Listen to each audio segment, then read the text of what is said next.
Well, it looks like we're back again. Okay. Let's see. Here's everybody.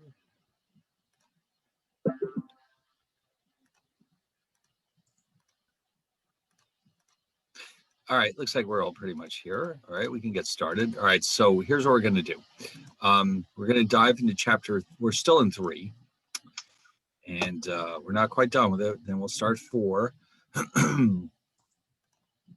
So let's get the notes open.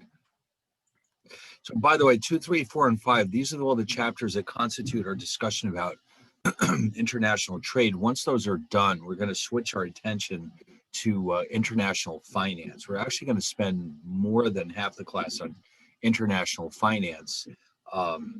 But this normally comes first because we have to understand how and why countries trade with each other in the first place.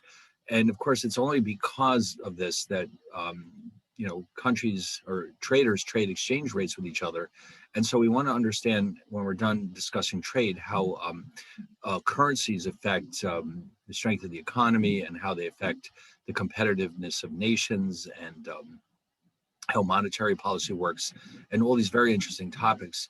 But here we're still wrapping up our discussion about how and why trade takes place. In particular, we've been looking at this notion of comparative advantage, and now we're trying to drill down a little bit and see why this happens. Okay, so in the previous chapter, we were just trying to understand what comparative advantage is and why it can increase the output of goods and services throughout the world and make. Now the focus is on why. How is this happening? Why do some countries have a comparative advantage in some products and not so much in other ones? Okay, so there's a lot of theories about this. This is one of those areas where there's a lot of research constantly being done, and none of the theories really explains all the different patterns of trade that we see in the world. But we have several that do attempt to really draw a broad picture about what exactly is causing some countries to have comparative advantages and other countries not to have those comparative advantages. So I think when we left off, we were just getting ready to look at, let's see. Oh, here we go. I'm pretty sure that we left off here at economies of scale and comparative advantage. I think that's where we left off. Yeah, that looks about right. All right, let's pick it up right about here. Now, if you've had a microeconomics class, you've heard of this concept before, economies of scale. What exactly does that mean? Well, in a nutshell, it means that as our output grows, or if you think of this as a single firm, as a firm gets bigger, it's able to reduce the costs of production and thereby gain a huge advantage over its competitors. So you can tell that this happens in the real world because there are several industries where there only are a few enormously large companies competing with each other. The fact that they're so large indicates that some of this must be taking place. Like, for example, in aircraft, Boeing is absolutely enormous, and they have to be because they need so much specialized equipment to build airplanes. It means also that it's going to be very difficult, if not impossible, for competition to come into this market and compete with them, because the bigger Boeing gets, the more of a cost advantage they'll have over any potential competition. The same thing can happen with countries. As countries get bigger and their output grows, they can also gain what are called economies of scale, and this ties directly into our notion of comparative advantage. So the two types that we might run into are broken down into internal economies of scale, and we also have this other notion of external economies of scale. So what happens here with internal economies of scale, these occur within a firm or an industry. So we know already that some types of industries like auto manufacturing or aircraft manufacturing, they obviously require massive investments in capital goods or equipment in order to produce their final products. And in these cases, at least, as they keep getting bigger and acquiring more equipment, the costs of production start to fall. And this is when they gain or start to experience economies of scale, and they gain an edge over their competition. Okay, because once you own all that equipment, you can make as many cars as you want. Or it's like farmers, the same thing. They need a lot of capital equipment to farm, but once they own it, then the cost of producing the crops will shrink as we keep producing more and more output. So yeah, so for example, I think we may have started to look at this example, but that's okay. It's good to review it. Suppose an auto manufacturer needs to buy $10 million worth of equipment to build cars. All right. In other words, you can't do anything without this $10 million worth of equipment. Once we reach that point, though, each car that we do manage to produce also requires labor and materials, which cost $15,000 per car. So in economics, what we're seeing here is two different kinds of costs, which we will refer to as a fixed cost of production. Oops. I think we'll switch away from that color into black. These are fixed costs. Now, what that means is that they do not depend on the quantity of output. In other words, I'm going to spend this $10 million, and it's going to be $10 million whether I make one car or 1,000 cars.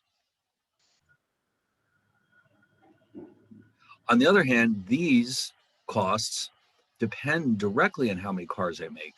These are known as variable costs. And these directly depend on the quantity of output.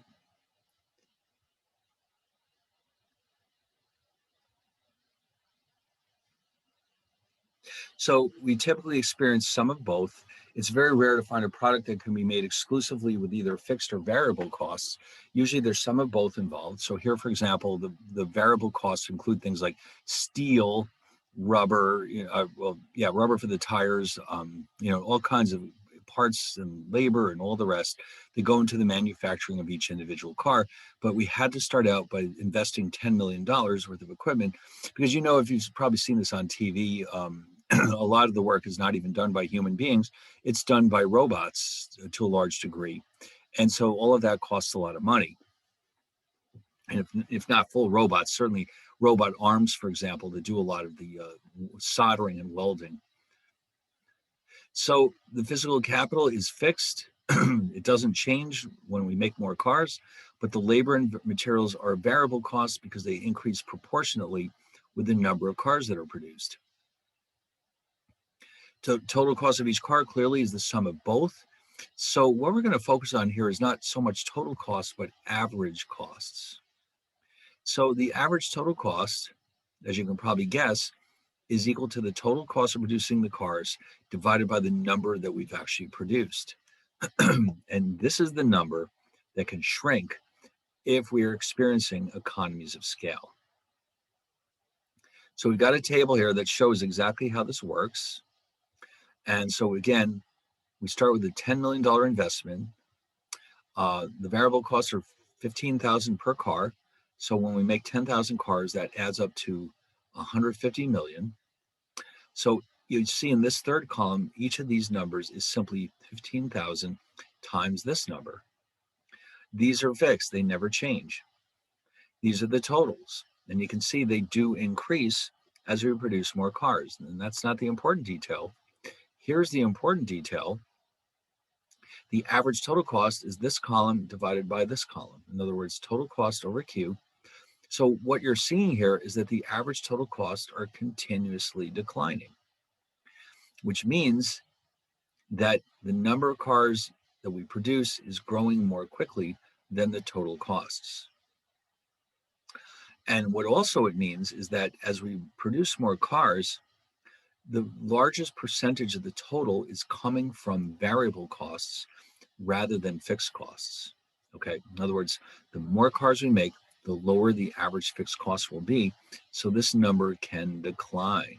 And so this business is one in which the company that can make 100,000 cars at $15,100 each will have a considerable edge over a smaller company that can only make 10,000 cars and incur a cost of $16,000 per car. So here you can see it pays to be big because our costs are dropping. And this is what we mean by economies of scale. There you go. Perfect example. More cars are in the horizontal axis, higher costs, costs are here. And you can see the slope is negative of this curve. Therefore, as more cars are being produced, the average total cost is dropping, and therefore we are experiencing economies of scale. So this is one of the many ways in which potentially a country can gain a comparative advantage. If its auto industry is experiencing economies of scale, as they might be in Japan, for example, then they can gain a comparative advantage and sell their cars in markets throughout the rest of the world. Now, obviously, every country in the world imports Japanese cars. They make a ton of them. This is part of the reason, because they can grow and grow and grow and keep producing their cars more and more cheaply. And it has a lot to do with the efficiency of their manufacturing. And so, again, the average costs are dropping. And this is one potential explanation for why Japan has a comparative advantage in cars. All right. And by the way, I also mentioned here, as you can see, that there's two other possibilities. In some industries, we have what are called constant returns to scale, where the average total cost never change. And when this happens, there's no particular advantage to being large or disadvantage to being small. And so this is what you would expect to see. In fact, this is what farming would have looked like in the 19th century when there wasn't that much equipment being used. Anybody could set up a small farm. Nobody had a particular cost advantage because everything was being done by hand. So therefore, you could have a small farm and be successful, competing side by side with a large farm, because the only difference between the two is how many workers are on that piece of land. And then over here, we have something where the opposite is happening. As we produce more, the costs are actually going up. Oh yeah, this is a bad case. This is decreasing returns to scale. And why this might happen is because you're using resources that are actually very hard to find. And that means you have to pay more and more to keep acquiring these resources. And then, maybe what we could do is go to the internet and see if somebody has come up with a website that has examples of all three of these. Let's see what we can come up with.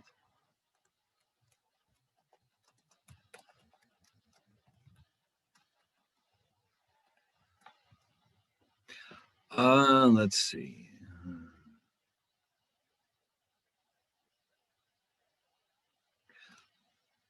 Let's see what we've got. Oh, no. Here we go. Tap water. Okay. Experiences economies of scale, I guess because they have to invest a ton of money in pipes.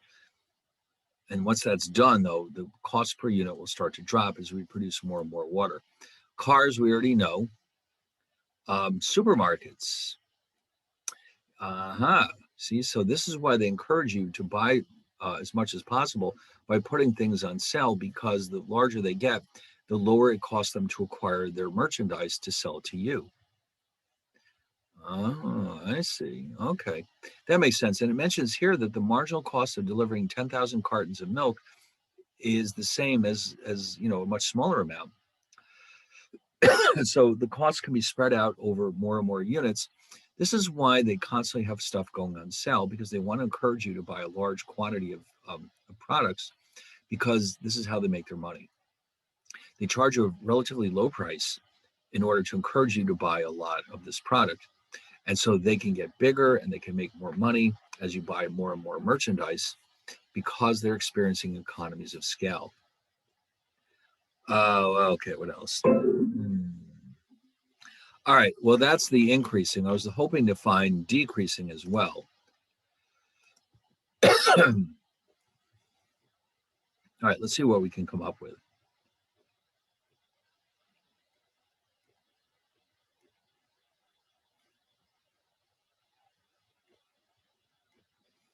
Oh, boy.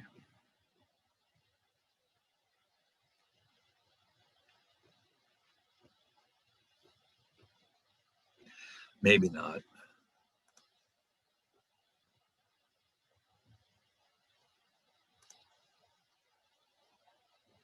I was hoping to find some very specific examples, but they're only just explaining what this means. Oh, well.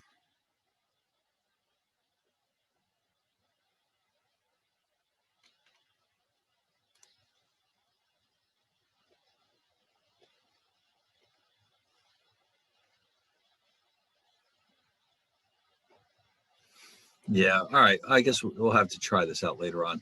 All right. Anyway, but what we're trying to say here is we're trying to tie this together with international trade and make the case that having economies of scale makes it possible to have a comparative advantage in the production of a good, and then we can export that product into other markets and be very successful, again, because we have a cost advantage. External economies of scale what can happen because, let's say, the example that we gave here is Silicon Valley. Now, it didn't always exist. It really got started in the 70s when a lot of these high tech companies started popping up, and they were making in those days the earliest computers and computer chips. And what happened was, after a while, other businesses started coming into the area, other competing computer firms. And before you knew it, people who wanted to work in the high tech industries, like manufacturing computers or writing software, would start moving to California to work in this industry. And so before you know it, you've got this small region that has a lot of high tech talent in a very small area. And so all of a sudden, the productivity in this area is starting to grow because you have so many smart, well-trained people working in that area. And so the cost of production can actually start to fall because you're able now to hire more and more specialized workers, but also other types of resources as well. And so, and of course, in the early days, that maybe there was some tax credits available for research and development. So, in a case like this, they're experiencing what we would call external economies of scale, which means it's not restricted to a certain company. It's a reference to the entire industry. Okay, so each of those firms would take advantage of this in spite of the fact that it wasn't really something internal to themselves. Overlapping demands. Sometimes we find that the same countries are importing and exporting goods. For example, the United States imports and exports cars. How does this happen? Well, what we produce, domestic producers are going to try to produce what makes the domestic consumers happy.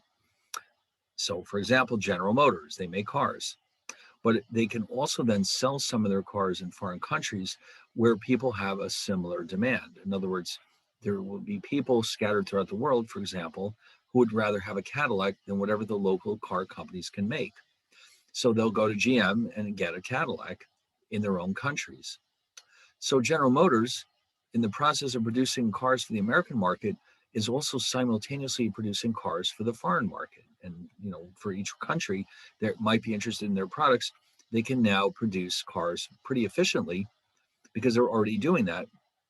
And so if they can find the countries that want their products, they can gain an advantage over other companies. Also, this is partially dependent on income levels. You're not going to sell Cadillacs in poor countries, obviously, not many. So you want to focus your attention on other countries that have a similar demand to the United States, but also have the incomes to pay for these products. All right. What else do we have here? Intra-industry trade is more about trade within the same industry. In other words, when General Motors exports Cadillacs to Germany, another company may be buying Mercedes and importing them back into the United States. Intra means within. Okay, like for example, we see here that contrary to what David Ricardo would have said, it's possible for the same country to import and export the same product, but it's a little bit deceiving because unlike in David Ricardo's time, when let's say the British were producing cloth, there's really only one quality of cloth. There's no marketing, there's no brands. There's just cloth was just cloth. Here, these products might not be seen as substitutes by consumers, and so the people who truly want Cadillacs will buy them no matter where they live. And the same thing will hold with the Mercedes. So the same countries can actually find themselves both importing and exporting similar products because, again, they're not really exactly the same thing. Okay. But this example from David Ricardo would have been inter-industry trade, meaning one industry in one country, one industry in the other country. they're they're trading two completely different products with each other. Whereas here, the U.S. and Germany are swapping cars basically, which is called intra-industry trade. So I grabbed this out of the book. They just want you to get some sense of how much this takes place. This is for the US in 2012. And for all these categories, you can see we're both importing and exporting steel. Does that make any sense? Well, it does if they're not the same kinds of steel. Aircraft, chemicals, toys, games, TVs, computers. Of course, computers are made in the US and exported to other countries in exchange for other kinds of computers. So you can see there's a lot of this type of trade taking place. But part of the reason for that is because these goods that are being swapped back and forth are not literally identical to each other.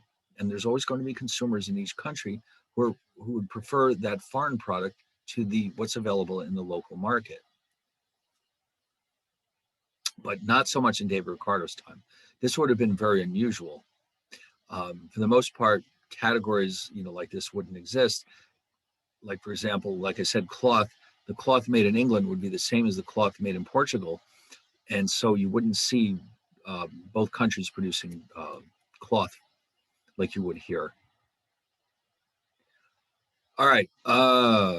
Now, this does mean that this calls into question whether or not these two theories that we've been looking at, David Ricardo's comparative advantage and the Heckscher-Ohlin factor endowment theory, are still valid. And that's one of the interesting things about economics, by the way. If we discover a result in math, that's it. It's forever. But here, even things that were held to be perfectly true in one century may no longer be true in another century. So conditions change, and a lot of these theories may need to be updated. Okay, so in economics, the products that are not exactly the same are called differentiated goods. Because Cadillacs are not identical to Mercedes-Benz's, they're considered to be differentiated goods. And we can see that there can be trade taking place between the two countries in the auto industry. All right. And the same thing in Japan. I mean, a lot of people in the US buy Japanese cars, but a lot of Japanese also buy American cars. Why would they do that when they can have Japanese cars? Because some of them would rather have a General Motors, for example. All right. Product cycle. Now, by the way, a lot of these early theories were based on the assumption that certain things were true, the same in both countries. For example, technology. A lot of resource, or maybe the amount of labor that was available was the same. There tends to be a lot of very strong assumptions in the early theories of trade. Here, we're trying to loosen that up a little bit and recognize the reality that technology is different in every country. And in addition, every product goes through what's called a life cycle. What is that all about?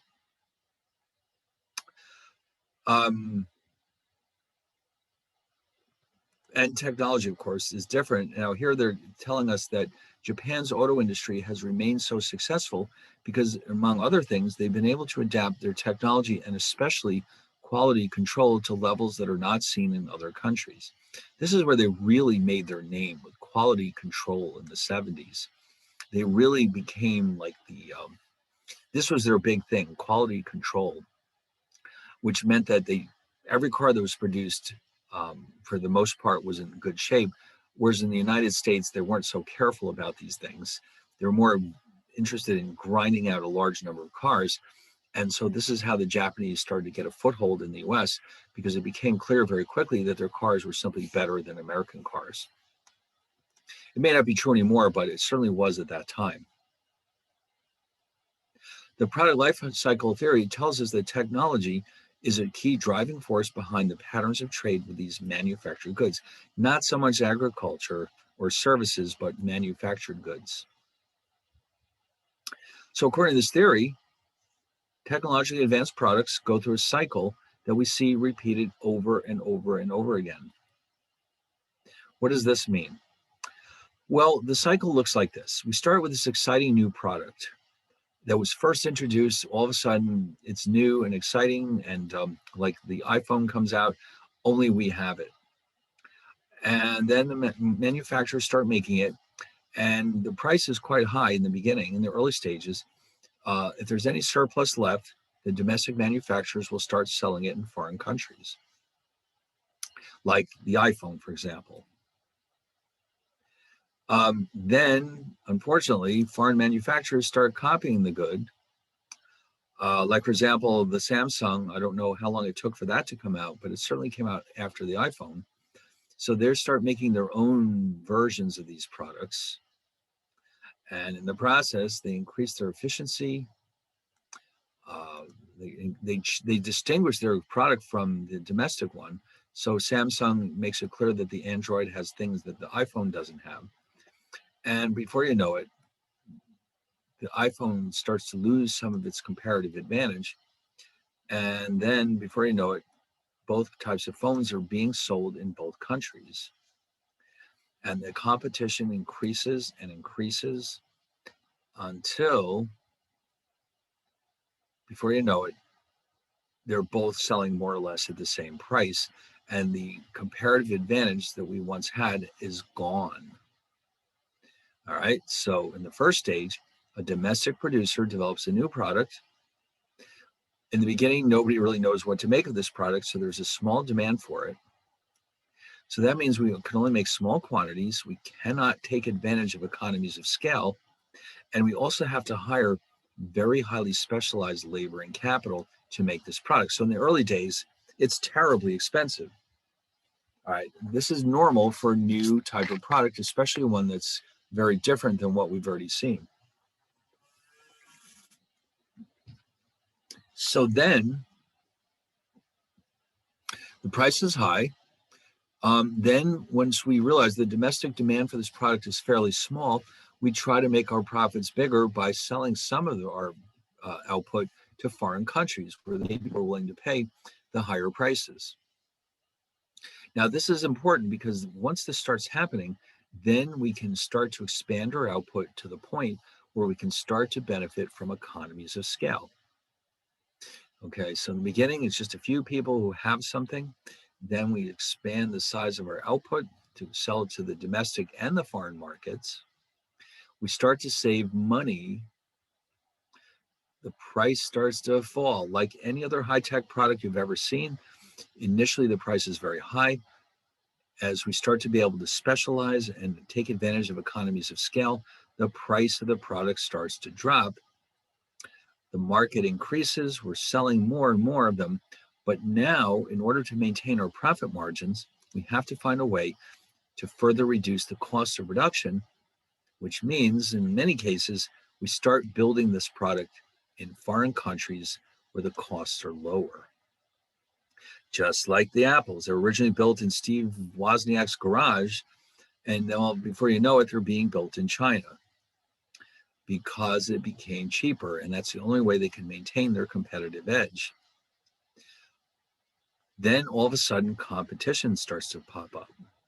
Other versions of this product start to be produced, especially in foreign countries where, let's face it, the copyright and patent laws and all the rest are not quite as strict as they are here. So our profits start to shrink as a result. And then before you know it, our profit margins are tiny. And that's it. And then that way, we lose our comparative advantage. And now this product is something that's available everywhere. It's not nearly as expensive. And now the profits are very low. This is a typical cycle for any high-tech product, or in many cases, advanced manufactured products. And you've seen this happen before. You see how high-tech products come out. They're very expensive. The demand grows. They produce more. The price falls. And before you know it, everybody's got one. So anyway, these are all competing. These are theories. They don't really compete with each other. These are alternative explanations as to why these early theories, like David Ricardo, are not always accurate about predicting the patterns of trade. They're basically an attempt to upgrade those theories to reflect modern realities. Okay, like the massive amount of trade that takes place now, and the acceleration of technology and all the rest.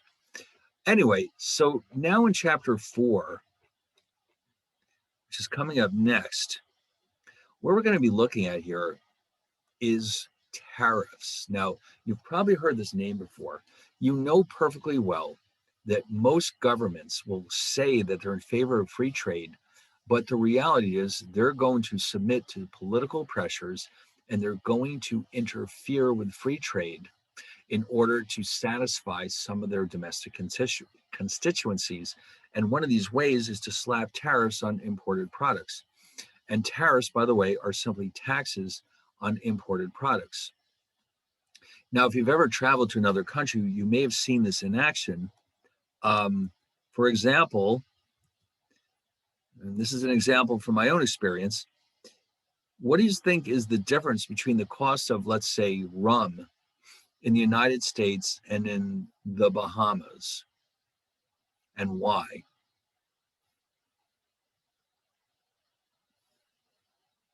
Okay, maybe I shouldn't use that example because you may not all be 21, but you get what I'm saying. Why would rum be so cheap in the Bahamas and so expensive in the United States?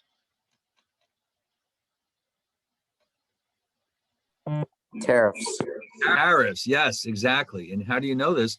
All you have to do is look at the price of the rum in a duty-free shop. I think we talked about this last time, didn't we? Duty-free shops. You find them at all airports, and basically it's a store where all these products are sold to you without the import tariffs. And the prices are much, much lower. So we know that this is happening, especially liquor. Liquor is a popular target of tariffs. The government uses the excuse that we don't want people to drink so much. So here's what we'll do. We'll raise the cost with tariffs. Yeah, so we'll not only raise revenues, but we'll also reduce the amount of drinking that people do.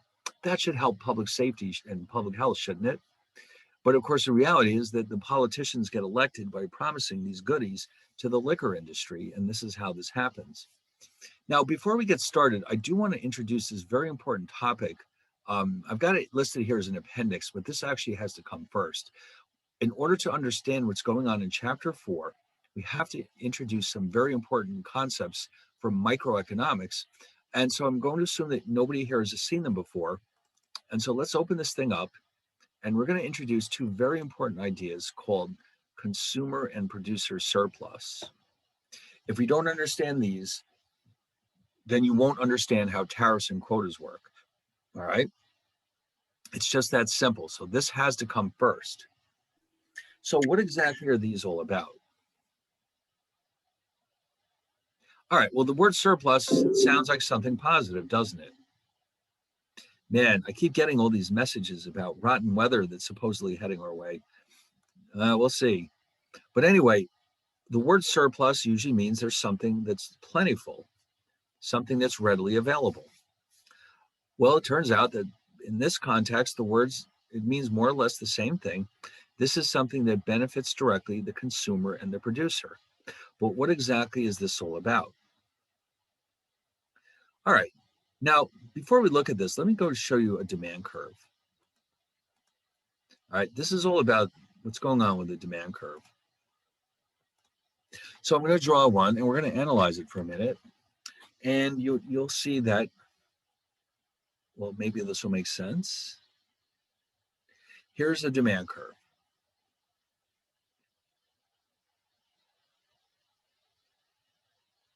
Okay, now let's say that we start with an intercept of 20, and then this is also 20.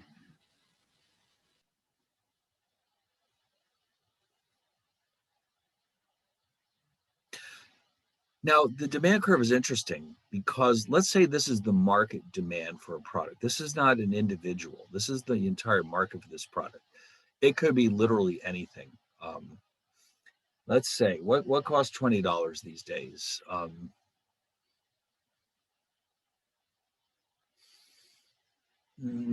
about, I know, because I went through this the other day. My mouse suddenly stopped working and I had to go buy a new one. So let's say this is the demand for PC. See, now this is always an interesting question. What exactly should I do to pluralize that? Drano costs $20? Oh, I don't think so. Does it? I mean, when you say the word mouse, if I need two, let's say I have two computers at home. Yeah, that's what I was wondering. Should I go to the store and say, I need two mice? Well, I don't know, but it sounds better than mouses, doesn't it? So I'm going to write this as mice, and with the understanding that I'm not talking about the rodents, but the device that makes your life so much easier with a computer. All right, mice. It just doesn't sound right, does it? No, it does not. But all right, so this is the demand for mice. And let's just say, now what this demand curve means is that at a price of 20, nobody will buy it. It's just too much money. But at a price of, let's say, $19, you might find, let's say, one consumer who will pay that much for it. And then at a price of 18, there will be two consumers who are willing to pay $18. And at the price is $17, there'll be three people who are willing to buy it, and so on and so on. And then if they're giving it away, there's 20 people who will take one. So what happens, though, is that clearly there are people in the market who prefer or are willing to pay more for a mouse than others. They value it more. This individual, this guy, values the mouse more than these two. They're only willing to pay 18. Okay, so if, let's say this is my supply curve, and it turns out that the market price for this good is, let's say, $15. What does that say about the people up here who are willing to pay 19 or 18 or 17 or $16? They're able to buy this for $15. Does this make them happy?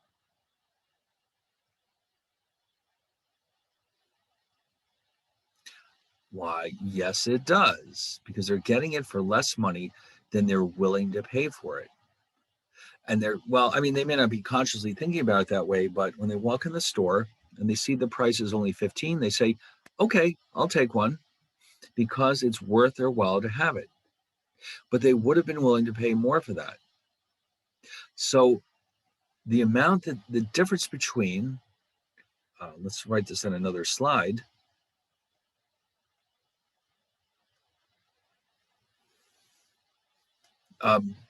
The difference between, oh boy.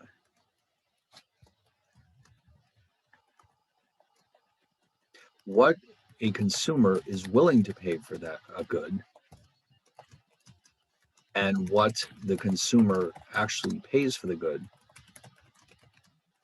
Whoops.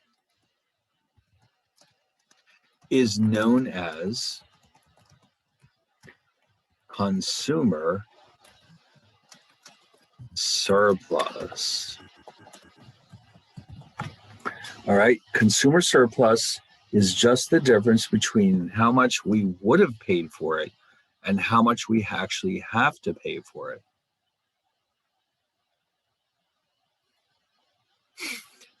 Now, in a case like this, you've got some very happy consumers. They're earning some consumer surplus. The rest of them in the market will not pay $15 for this mouse. They don't value it that high. So we're only focusing our attention on these 5 who did pay for the mouse. Okay, so they are earning what we call consumer surplus. Now, I've got a numerical example here somewhere. Let's look at this. Oh, here we go. So it's a similar idea. The numbers are a little bit different. We've got a product, we have a series of prices, and we have the quantities demanded by these two consumers, and the entire market demand is the sum of these two.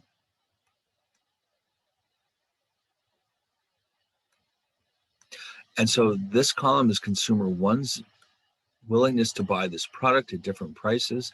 Think of this as a demand schedule. This is the same thing for consumer 2.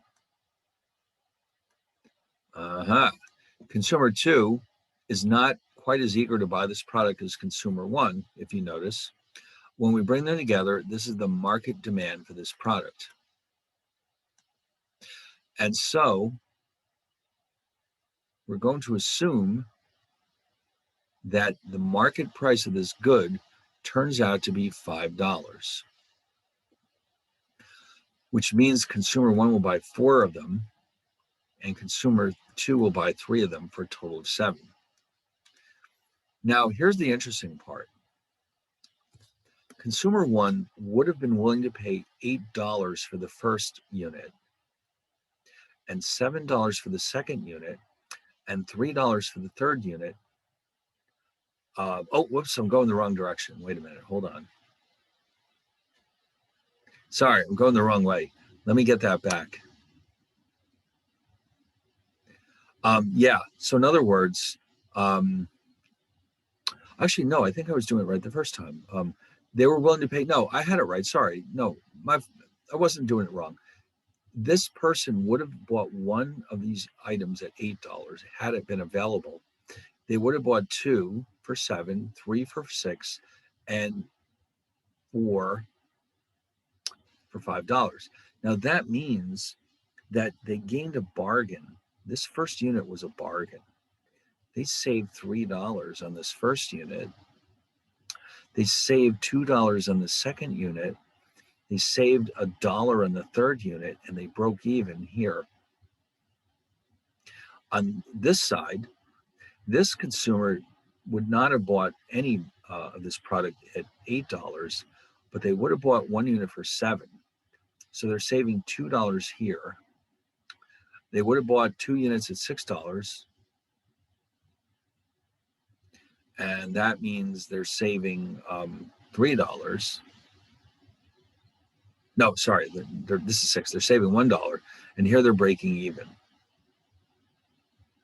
So what does that mean?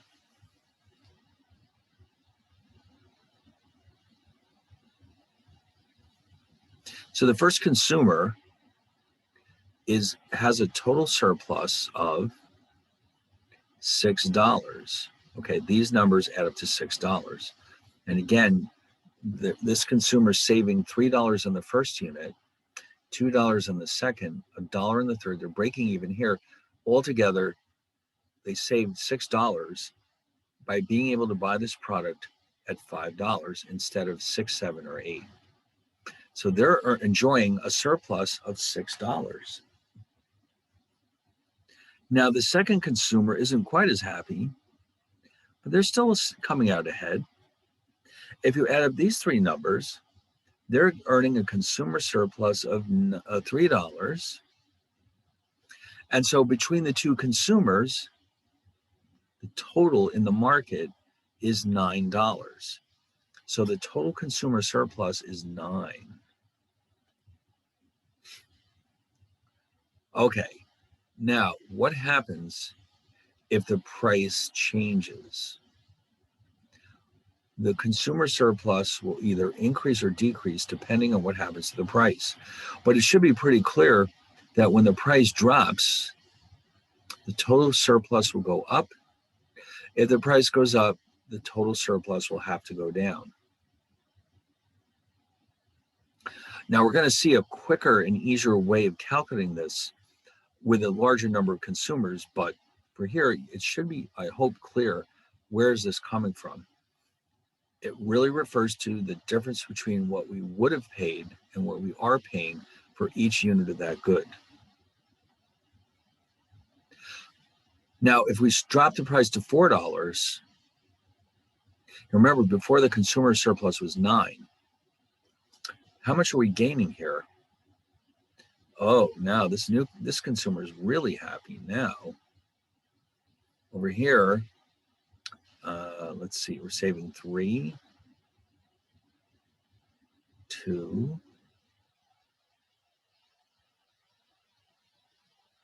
0.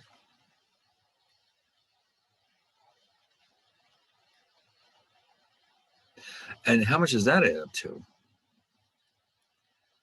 10, and 6. So the consumer surplus went from $9 to $16 just because the price went down. So now these consumers are really happy. Super happy. They're excited. Now, we're going to get to this later on, but all right, we'll see. All right, now what we're going to do is focus our attention now on the producer of this product. So the supply curve is now what we're focused on. All right, let me just introduce the supply curve so you can see what I mean. We have to take a look at the supply curve and understand what it really means. All right, so in other words, if you look at a supply curve, what is it actually telling us?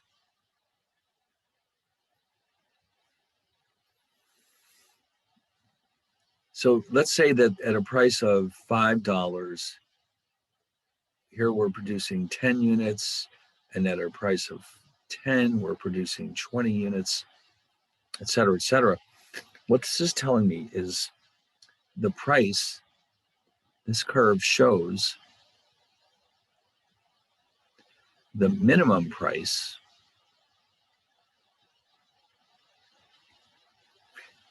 at which the seller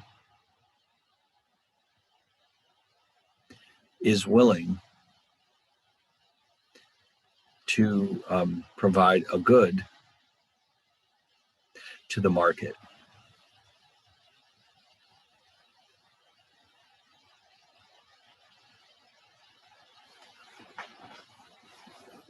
They'll accept more, but they won't accept less because they have to cover their costs. Remember, this is coming from profit-making producers. So in order for the market to receive 20 units of this good, they have to be prepared to pay at least $10 for it. And down here, to get 10 units, they have to be prepared to pay at least $5 for it. So just like before, we defined consumer surplus as the difference between what we were willing to pay for a good and how much we actually paid, we can say that for producer surplus, we're looking at something else. We're looking at producer surplus is the difference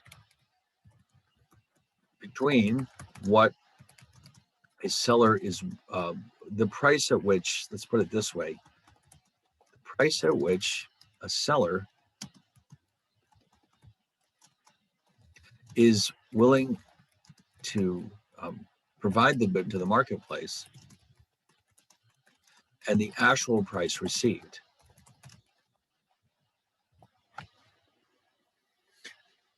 So in other words, if the price is more than they were expecting, they're going to earn what's called producer surplus.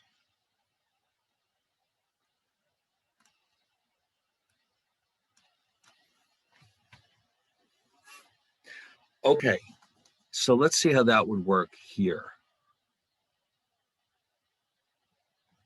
So what I've done is put together a chart for two fictional producers of this good and the prices at which they were willing to sell this product. All right, let's take a quick look at it. So here we've got the quantity supplied by the two producers of this product. And the boldface tells me that the price is actually $5.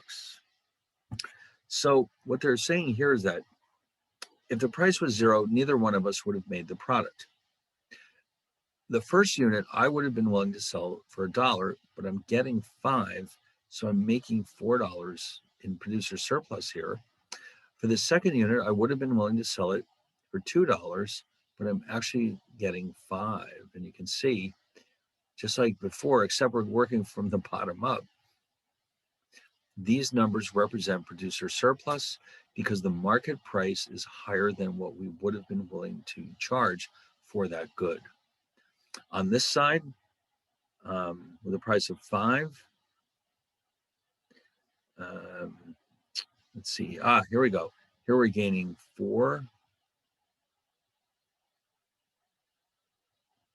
Oh, no, sorry, 3, 2, 1, and 0.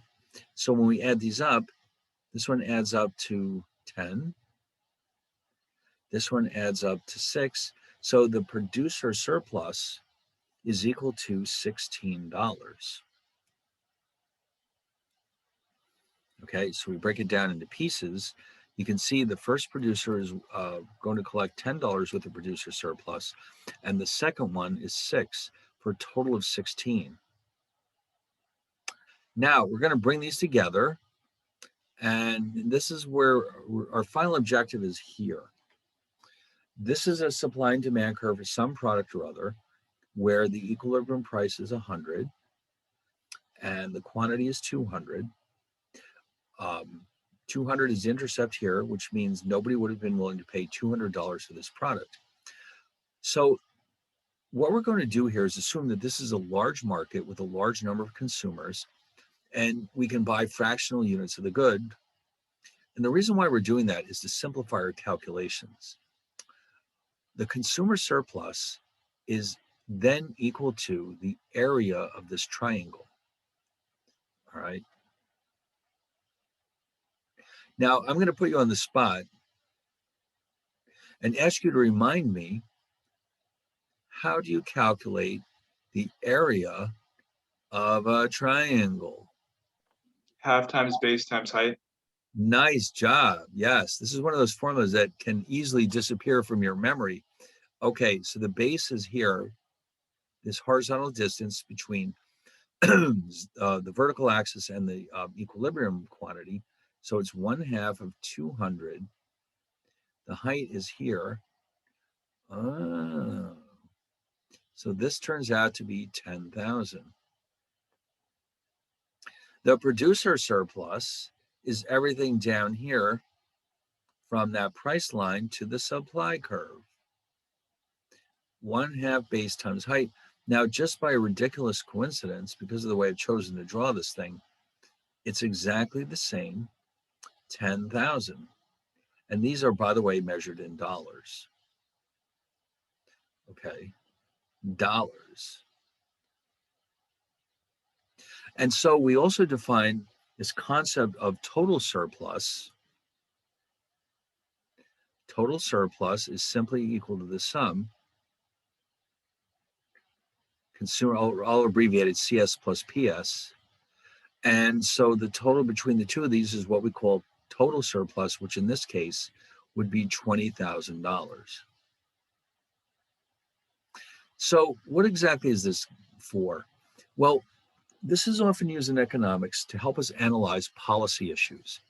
Because if a policy is proposed, let's say there's talk in Washington about having a tax on this product, or some other thing, or possibly import tariffs, what we would like to be able to do is determine from this graph how much of an impact that will have on consumer surplus and on producer surplus. And that will help us figure out if this policy makes sense or not. So it's not uncommon in economics to use these two concepts to help us analyze changes in public policy, whether it's a tax or a tariff or a quota, whatever the case may be. It should be possible to figure it out by looking at the supply and demand curves and calculating the impact on consumer and producer surplus. Well, let's see how that works. Well, actually, here for this appendix, that's all we needed to do. We just needed to introduce this topic. It will pop up again in the chapter 4, and we'll have much more specific details. But here, all we wanted to do is introduce these two concepts in such a way that you understand what they mean and how to calculate them. Okay, so in chapter 4, when we start it, you'll see that tariffs will have an impact on both consumer and producer surplus. And it isn't necessarily a good impact. But we do want to understand what exactly happens as a result. Okay, so hopefully all of that was enough to help us understand what's going on in chapter 4. Without this, chapter 4 would have been horribly confusing. All right, so let's take a look at this. Tariffs. What exactly is a tariff? It is the most commonly used form of protectionism right now. Now, here's an interesting side note. In the early days of the United States, I mean, we're talking about the colonial days, there were no such things as income taxes or sales taxes or social security taxes. The only way the government could raise money was with tariffs. And so this was an important source of revenues for the government because this is all they had. So whenever new ships would come into port, especially like in the South Street Seaport in Manhattan, there'd be government officials waiting there. And what they would do is they would figure out the value of the goods being brought into the country, and then they would figure out how much tax is owed on that shipment. And the captain of the ship was expected to pay it. Okay, if not, they would not be allowed to stay here and sell their merchandise. So the first thing that happens is the captain gets off the ship. These customs inspectors get on the ship, they estimate the value of the merchandise, and then they figure out the tariff that's owed. Now, of course, the tariffs, they don't raise a whole lot of money. They're really meant for political purposes. They're designed to protect domestic industries from foreign competition. Now, there's different kinds of tariffs, as you can imagine. They're not all identical to each other. We have ad valorem, which is Latin. It means it's a percentage of the total. Like, for example, what if it's 10% on all cars brought into the United States? Then the company would have to pay a 10% tariff to import that product into the United States. If it's a fixed amount of money, no matter what the value of the product is, then we call it a specific tariff. And it could go either way. It depends on the product. Now, we sometimes see them both too, like some fixed amount and some variable amount. It depends on what it is. Now, here's an interesting application. We're going to define this idea called effective rate of protection. Now, keep in mind, like I said, the point of a tariff is to protect a domestic industry. Let's say one that's not as efficient as the foreign competition. Oh, where can we look for that? Let's say the US auto industry. The reason why the Japanese ate our lunch in the 70s and 80s is because US manufacturing, at least in cars, was simply not as efficient and the quality simply wasn't as good as it was in Japan. So the purpose of tariffs on imported Japanese cars is to basically increase the cost of Japanese cars in the United States and thereby make it possible for American companies to continue selling their cars at relatively high prices. Okay, so that's what really that was all about. Now, what percentage of the cost of an item is coming from tariffs? That's what we're trying to find out. So we've got the so-called effective rate of protection. Now, what is going to complicate things here, which was not really a problem in the 18th century, is that products that come into the country, finished products, easy to apply a tariff to. But what happens if, for example, Apple uses parts from foreign countries to make their MacBook Pros? Are those not imported goods? They are. And if they're imported, shouldn't Apple have to pay a tariff on them? Ooh, now that can get very tricky. See, there's the problem. Very few goods are produced entirely within the borders of a single country. So it's hard to say, like, this product is an American product and this is a Japanese product, because for the most part, there's a mixture of goods and labor and parts and all the rest that possibly is coming from different countries. In fact, MacBook Pros, I think I tried to look for an article about this once. Where is a MacBook Pro actually produced? Some of them are made in Texas, but here it says they're mostly made in China. All Apple products are made in China, except that some are meant only for the US market. Okay. See, that's not what I was hoping for. I was hoping that they would have a list of all the different parts that were made in different parts of the world.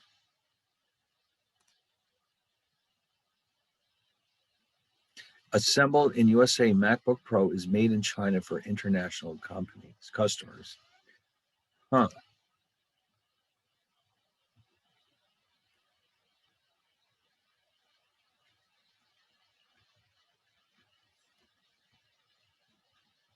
No, I thought there'd be more details than that.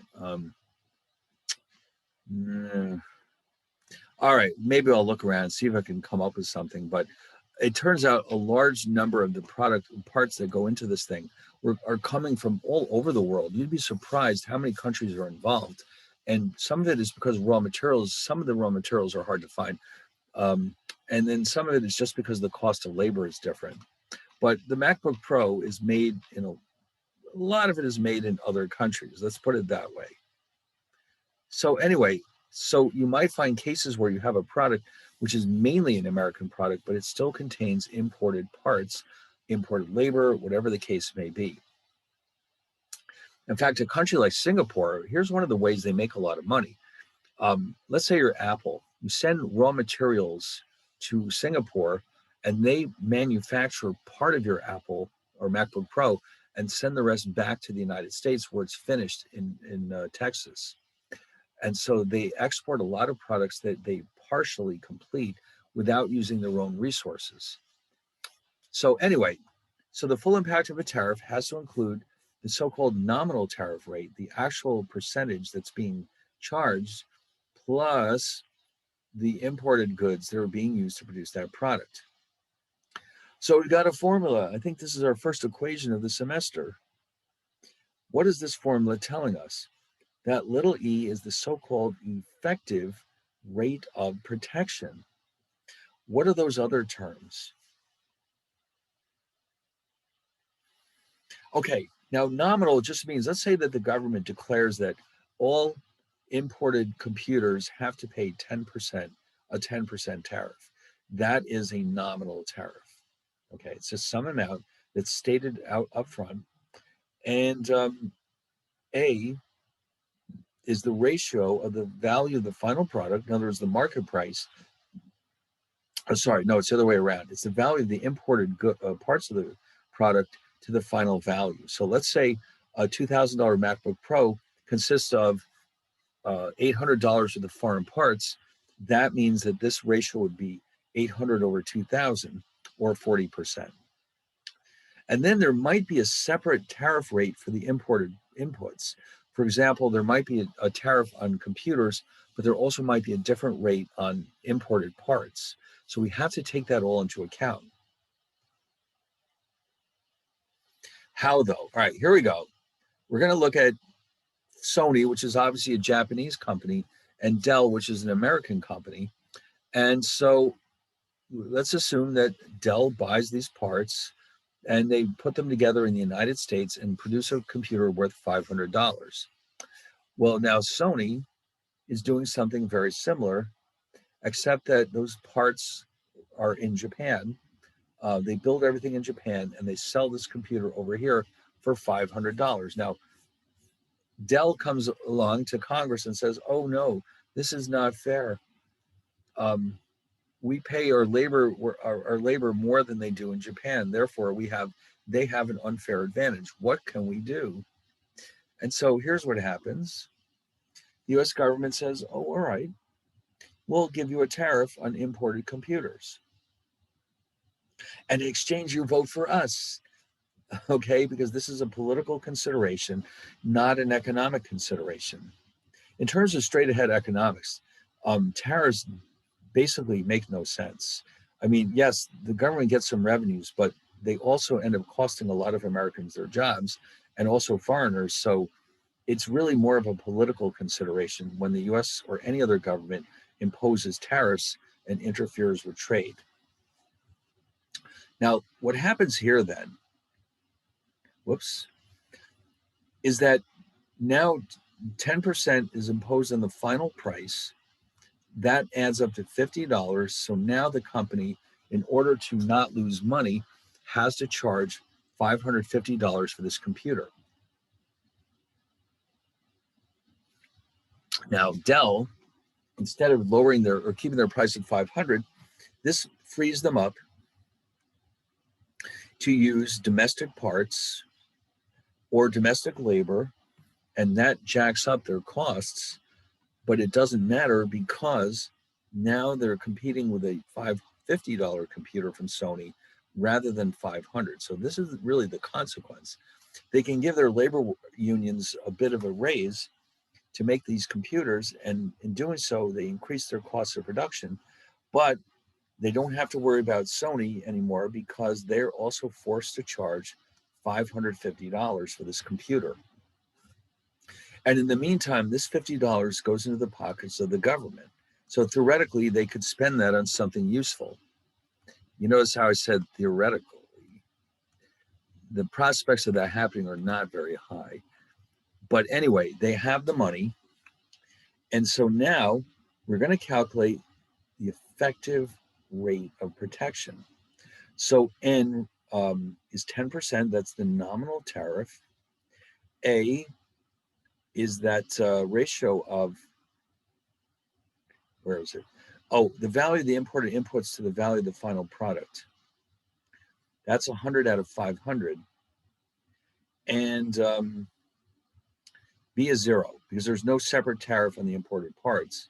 So when you plug these numbers in, you're going to see that the effective rate of protection is 50%. Now, what this really means is that Dell can increase their labor costs by up to 50% and still be able to compete with Sony. That's what this concept is trying to tell us. How much extra can we let's say spend on producing our product and still be competitive with imports? So the more inefficient this industry is, the higher this effective rate has to be to keep us in business. And the more controversial it will be, of course, too, because consumers will notice this. Domestic consumers are now being forced to pay $550 for their computers when previously they could have gotten them for $500. So all of this is coming out of the pockets of American consumers. That's right. They're the ones who are bearing the cost of this higher assembly cost. In other words, Dell's inefficiency is being passed along to the American consumers. And the only way they can get away with this is by the government interfering with free trade by imposing this tax on Sony. Okay, now, of course, the reason why they can get away with this is because when people buy these computers, they may not realize that they're paying more because of the tariff. So this tariff is hugely beneficial to Dell, so they can afford to spend a fortune on lobbying the government. Consumers may not even be aware of this, and so they'll go along and buy the computers anyway, in spite of the higher price. All right, now, if the tariff, though, is also imposed on these imported parts,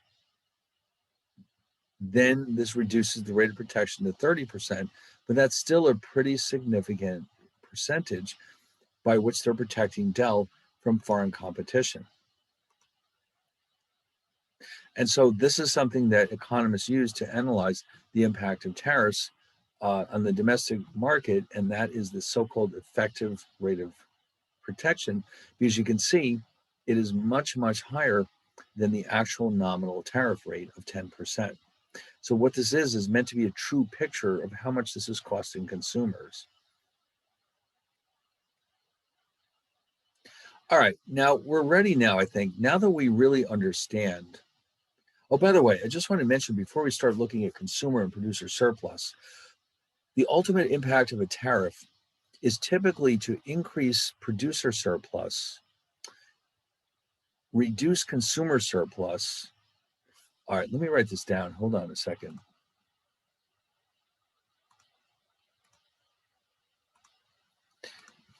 Typically with a tariff, consumer surplus falls, producer surplus rises, tariff revenues increase. So you may say, well, we're harming the consumer, but you know what? We're helping the producer and the government is bringing in revenues. There's just one problem here. The total surplus plus the tariff revenues will typically be lower than the total surplus with free trade. So this means something has been lost, and that something is often referred to as dead weight loss. This is a loss that doesn't benefit anyone. And so this is ultimately what we're going to see is how much dead weight loss these tariffs are imposing on Americans. So again, the total surplus, even with the increase in tariff revenues, is going to go down typically, and we're going to refer to that loss as dead weight loss. All right, but we have to do this with our supply and demand curves, and this is why I introduced the concept of consumer and producer surplus so that you could see how this works. All right, so let's take a look at our first example. We're going to start out by looking at the market for bicycles in the presence of free trade. So here's a country that produces, this is actually the US, it has bicycles, it produces bicycles, and you can see that the equilibrium price in the US, now it doesn't specifically show it here, but you can see that throughout the rest of the world, bicycles can be had for $300 each. In the US, with the high cost of labor, whatever, let's say that this is 1 million units. Oh, hold on. Oh boy. Yeah, the colors are nice for certain applications, but I'm sure they're hard to see. We don't want this, do we? No. So let's just say that it looks like the equilibrium is about 1 million units. These are in millions, by the way. And the equilibrium price, whatever it is, let's say that it's 350. The relevant thing here is that it's higher than the world price. So how much, well, the question is, how are consumers going to react to this? They can buy foreign bicycles for $300, but they can buy domestic bicycles for $350. What is likely to happen as a result? Okay, I'll give you a hint. It starts with an I. Most likely, bicycles will be, now this is with free trade, remember, will be imported into the United States. Why? Because they're cheaper. Now, not all of them will come from abroad. In fact, you see that down here, there are producers who are willing to produce these bicycles for less than $300.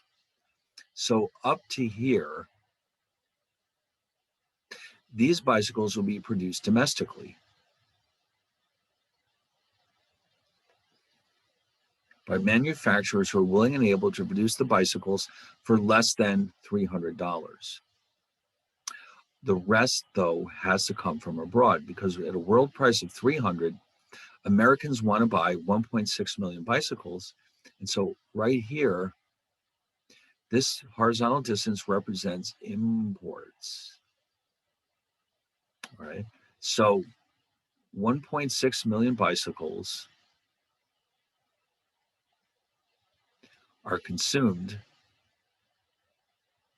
or purchased, of which 0.6 are produced domestically.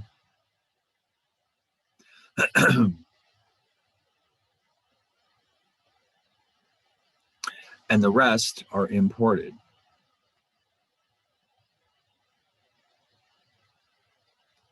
for a total of 1.6 million.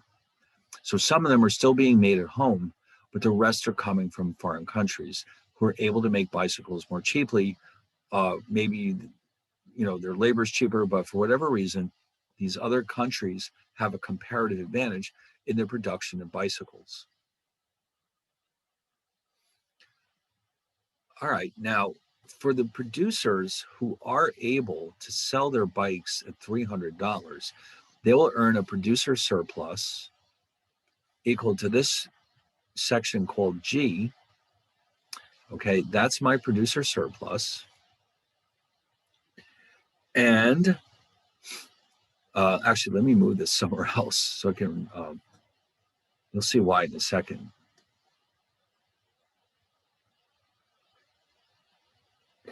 What about the consumer surplus?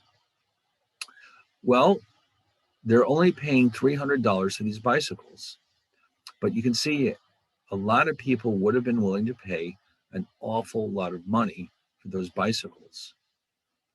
So therefore, this is our consumer surplus.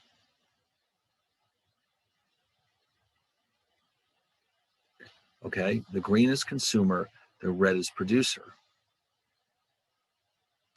Now, why don't we algebraically figure out how much that is?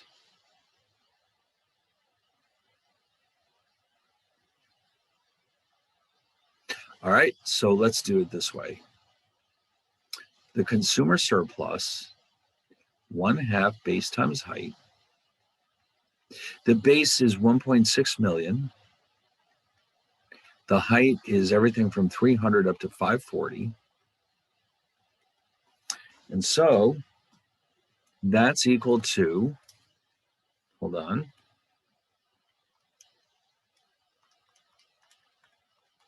$432.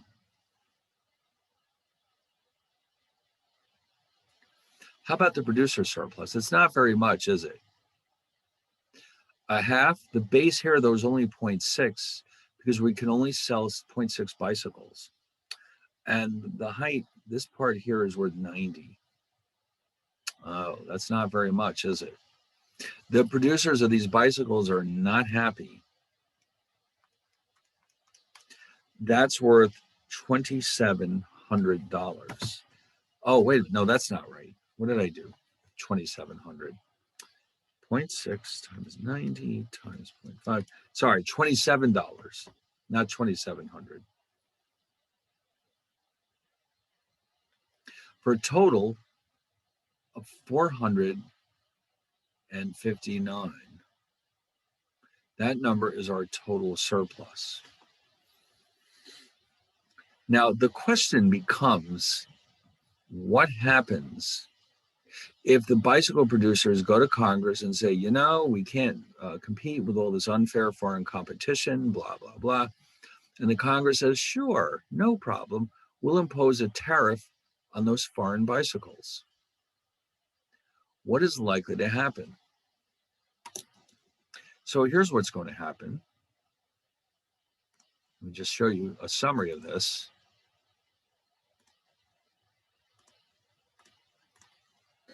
If a tariff is imposed on bicycles, there will be several consequences of this. The domestic price will rise, as you can imagine. Just like I said, look at the prices in the duty-free shops. Look how much lower they are. What's causing this difference? It's the tariffs. There's a reason why a bottle of Kahlua costs $25 in the United States and $10 in Mexico. It's the tariffs. All right. So the domestic price will rise. Domestic producers will produce more bicycles. But domestic consumers will demand fewer bicycles. Okay, so the result of that, as we'll see, is that imports will fall. Okay, and so the net consequence of this is that consumer surplus will fall,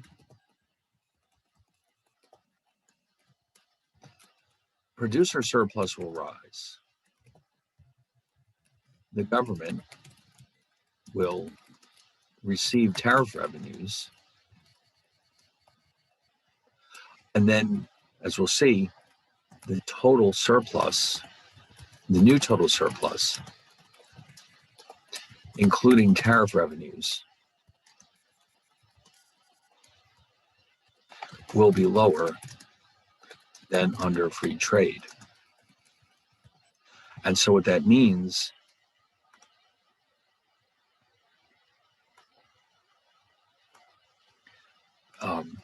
this means that there will be deadweight loss as a result of the tariff. Okay, but Congress is happy. They've got happy constituents. The consumers aren't so happy because the prices went up.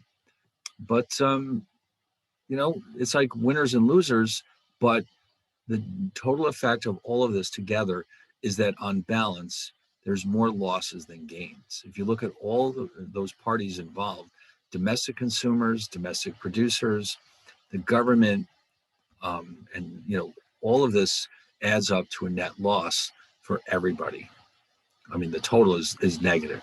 So that's what we expect to see when a tariff is imposed. All right.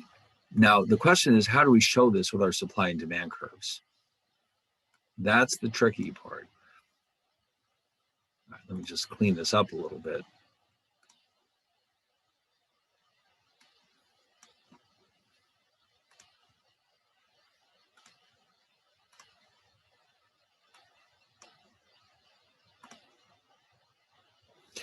All right. So that's really kind of one of the outcomes of all this.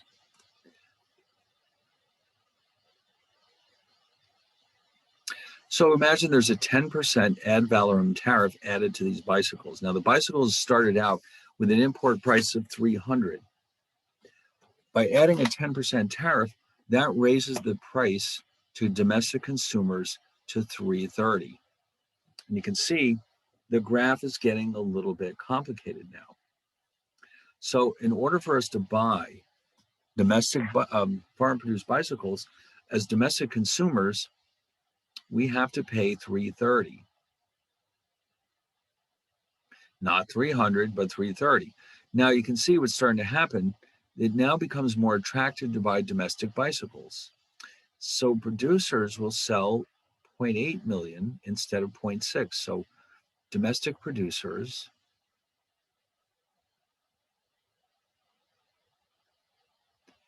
sell 0.8 million units. I'll just call it 0.8 instead of 0.6, although it's all in millions. They're happy. Consumers buy or want to buy only 1.4 million bicycles instead of 0.6. Instead of 1.6. And you can see now the horizontal distance between these two imports will be not 1 million, but the difference between these two, which is 0.6.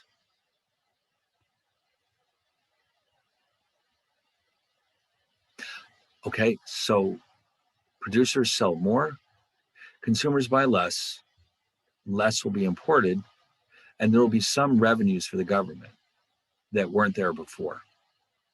So what we have to do here is do a little bit of geometry to analyze how much of a change there's been in each of the types of surplus as well as the tariff revenues. So this is getting a little bit more involved. And, I know this is a very, very complicated example, and I think we should go back and revisit it on Monday and just make sure we're all following what's going on here. So I think maybe what we should do here is call it a day, and we'll pick it up here on Monday. And when this topic is done, we're going to look at another form of protectionism, which is called the quota, which is simply a numerical limit on how much a country can bring into the United States. And we'll see how those two are different. Right? So let's stop it here and, have a good weekend, but make sure you're keeping up with this stuff. And I'll see you all on Monday. Have a great weekend. Thank you so much. Have a good day. All right. Bye.